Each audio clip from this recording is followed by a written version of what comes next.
Modern, retro, or something in between. Whatever it is, we like it. We welcome the Ioniq 5. I'm Ben Quirk, welcome to Planet Auto.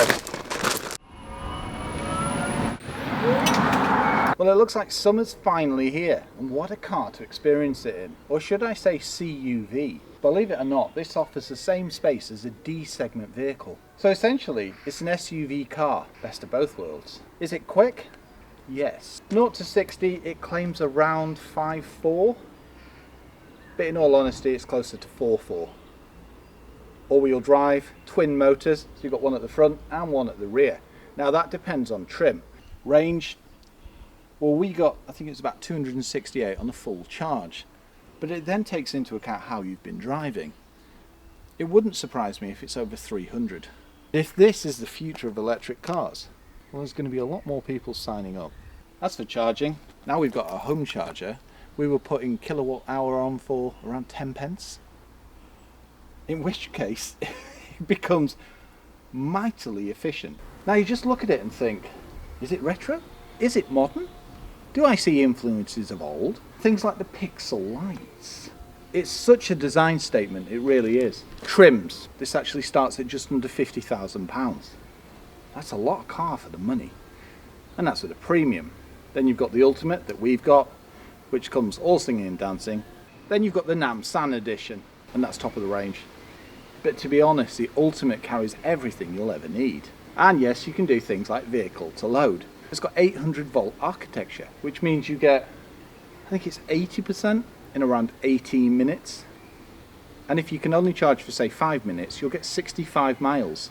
The mind boggles. This is actually Hyundai's first BEV, and it's built on eGMP. Now you might recognise that from one of the vehicles that we had last year. Yeah, the Kia EV6. So they're both built on the same platform. And the benefit of being on a custom platform means that none of the batteries or technology takes up the cabin space. So, in a word, it's cavernous, which is perfect for the family. But when it's still got the engaging side that you find in, well, a sporty hot hatch, I mean, a lot of it's due to the weight, because the batteries are pretty damn heavy. The thing is, it's still a pliable ride. Anyway, we'll take a deeper look at that in the driving section. Where do you start? You see modern influences, but you can see classic design language as well. It just looks sinister. The minimalist looks with the smooth curves just makes this. I mean, the clamshell bonnet, flared arches. It's got a presence. And it's only when you look a little deeper that you can see this is tucked in under the bonnet. The integration. And it's such a clean design. There's no garish intakes, but it still has intake technology to make it more efficient. And then you've got your pixel lights. Automatic, all singing and dancing, as you'd expect. Safety, well, it's Hyundai, so yeah, all singing and dancing. Collision mitigation, blind spot detection, pedestrian detection. Yeah, there's a fair few detection systems. Now we don't have a front camera, but we do have parking sensors. As for the side, I don't think a 20-inch wheel has ever looked so at home. Even the 45 profile tyre and a Michelin. It's almost like it's moving when it's stood still. I really love these. I could just sit and look at it. I remember the first time I saw it. It conjures up so many thoughts and memories of classic cars. And you can just see influences here, there and everywhere. And because of it, it appeals to so many people. And this, it reminds me of DeLorean. All it needs is, well, glowing doors. Mind you, that might be a little overkill, especially as it's a 4.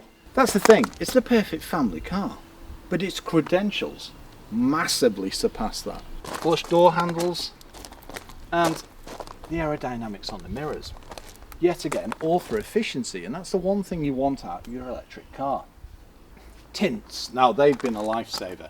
Carrying around 4.5 grams worth of mountain bike, you're a bit, The only worry is the colour of the interior. It's beautiful, but you don't want to get oil on it. It's the perfect lifestyle vehicle. Yeah, it suits a family of, well, realistically 5. Let's take a look inside. Push this in and it pops out. Now that's a wide door opening, and immediately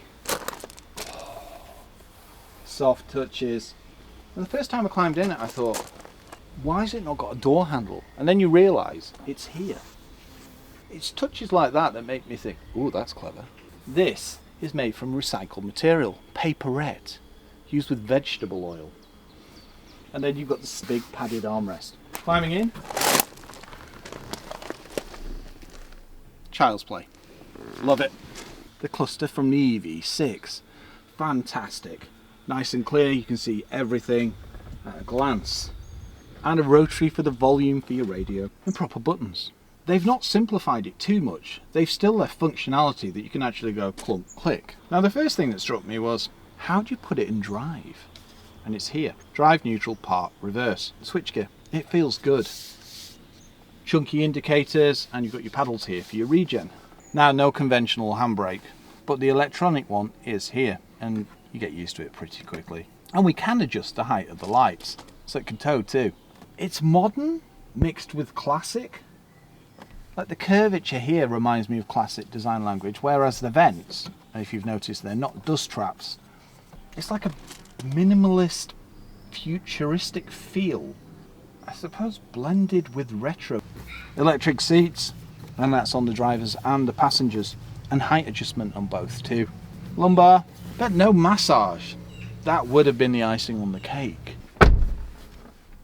Now that's solid proper clunk. Grab handle. I haven't got one, but all the other doors have. You climb in and you feel, ooh, premium finishes. Good solid build quality throughout. Lovely, sumptuous, comfortable, supportive, heated and ventilated seats. And the impact on range, negligible. Such a clean design due to the colour. Now you will find hard plastics, but up here, wow, that's warm. It's all soft touch. That's it, everything's been thought of. When it comes to the seats, well, they're made from, I think it's wool, leather, plastic bottles and vegetable oil. Never thought you'd hear that in a car. Now a car's not a car without a car mat. With these, they're made from Econol, and that uses recycled nylon from fishing nets and marine waste. Manufacturers now, they're far more into the sustainability. They may sound like buzzwords, but when they go into making an interior that's this good, well, it makes you think. I see these as a cross between an SUV, an MPV and a car. It makes great use of the space. It may not be the tallest windscreen, but you can see everything you need. Cup holders, USBs, wireless charging pad, masses of space, lovely armrest that's adjustable, and there's even storage in that. Digital display for your aircon. It's such a comfortable driving position. 6'3", well, no problem. And I can even drop the seat. Sporty pedals and a decent footrest. Infotainment, decent size, responsive, and it's very simple to use. It's intuitive. Apple CarPlay, Android Auto, navigation, apps, and DAB. And the sound system's banging. Not surprising, considering it's Bose. Look at that! Yeah, it's a glove box. But not as we know it, Jim. Exactly. I do like the speaker. That's it, there's so many quirky aspects. Driving modes here, nice and straightforward to use. Sport, normal and eco. And to be honest, I've actually been using eco because sport is brutal, but it's fun. Cluster, straightforward. You can see when you're putting power down, you can see when you're regenning, you can see your safety systems, media, and yes, we do have a heads-up display. If you like this type of video, why not subscribe to the channel? You just hit the button on the right hand side. It's free and you'll get an alert every time we upload. Also, if you do like the video, why not give it a like? It all helps and it means we can get more cars. Thank you. I just can't get over this design. The rear haunches. And then you've got, it's like a chrome finish. It makes it stand out. Not that it really needs to, because it does in its own raw form anyway. Brakes. Excellent. Discs all round, and as you'd expect, pretty advanced braking system. Now I've been weighing up whether to climb in or go straight to the charging flap, because that is this car's party trick. Ta-da! Rapid, Type 2, home, or emergency as it's known. Let's step into the rear.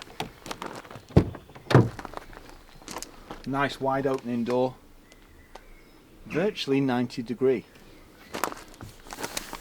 Door cards finished the same as the front, love it. Climbing in, I ducked my head a little bit, but apart from that, look at the leg room. Considering this is set for me, and I'm sat behind me, that's pretty good. However, we can make it better. Sliding seats as well as reclining seats. Plus these are even thinner than conventional Hyundai seats. Adjustable seat belts, airbags around the vehicle.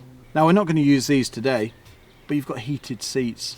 It's just built to such a premium standard. I've just realised, I said that you can get your feet under the seats, but the other thing is, this is as low as it'll go. You can still get your feet under the seats. If we look at the passenger seat, you could park a car under there. Supportive seats like the front, nice armrest. I suppose there's an element of bucket to them, which is needed with this powertrain. Centre light. It's amazing how many manufacturers actually emit one of those. It's so light and airy. It would have been nice to see panoramic.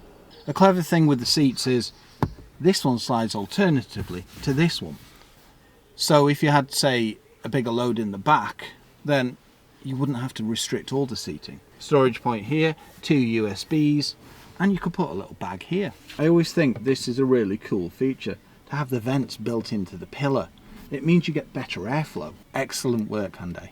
And now to arguably the best feature of the car, Pixel. So the way that they illuminate, and it looks immense. It just takes me back to 80s video games. Big chunky rear spoiler, high level bright light, and the additions of gloss. You've just got to love this paint job, haven't you? It looks superb. It looks so futuristic, yet retro.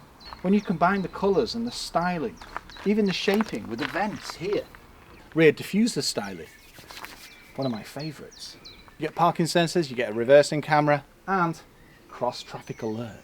It's a great system. It's good to see that it's got doors that cover the sills, because when you look at its height, it makes it rather capable, especially with the all-wheel drive system. Let's take a look in the back. Power tailgate. I can either operate it with the button on the dash, the key fob, or the good old-fashioned button.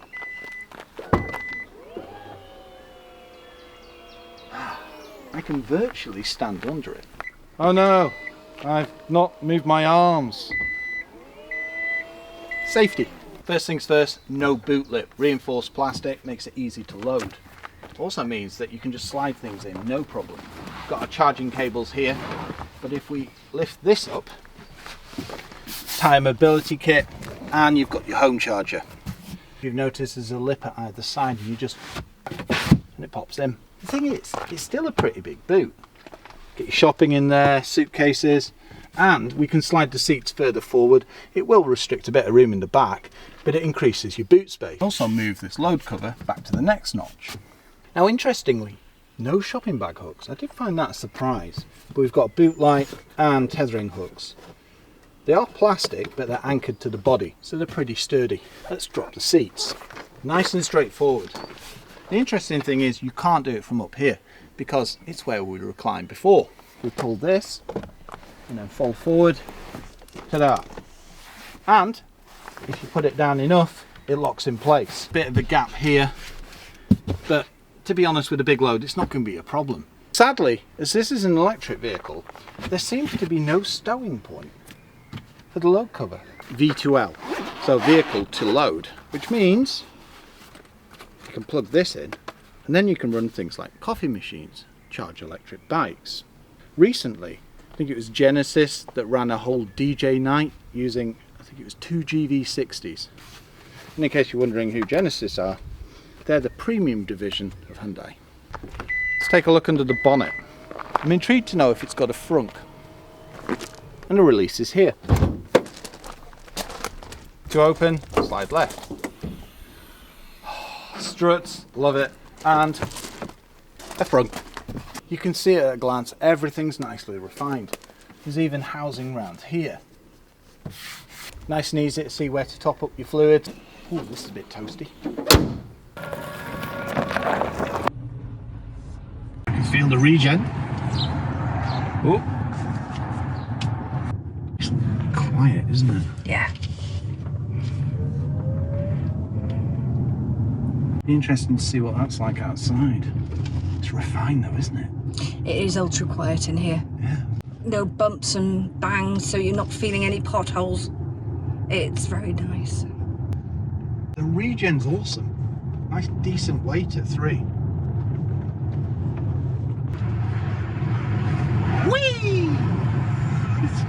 be quick. Yep. Oh.